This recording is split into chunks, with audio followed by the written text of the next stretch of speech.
जाती है, इस सब की जिम्मेदारी कौन उठाएगा? सबके बीच में एक चमत्कार भी हुआ जहाँ पर लाइट का एक पैसेंजर जिंदा बच जाता है। और शॉकिंग बात पता है क्या है? आज ही के दिन हजरत निजामुद्दीन से गाजियाबाद जाने वाली ट्रेन डीरेल हो जाती है।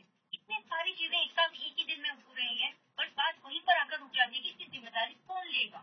बहुत ही शॉकिंग खबर आ रही है जहाँ पर बताया जा रहा है कि एयर इंडिया की फ्लाइट जो कि अहमदाबाद से लखनऊ जाने वाली थी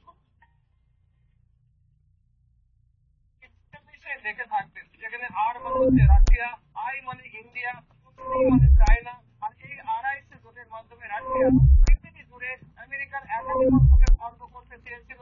সেই ভিডিওটা আমি কিন্তু ব্যাখ্যা করে বলেছিলাম।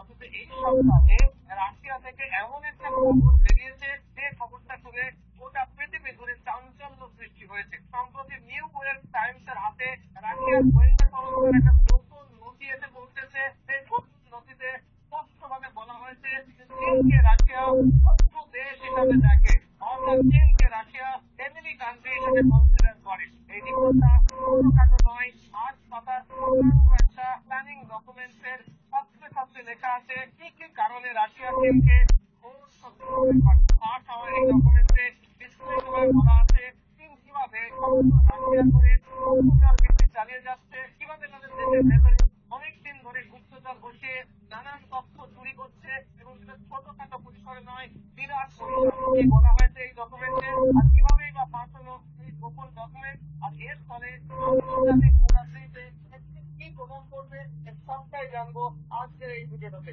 তো চলুন শুরু থেকে।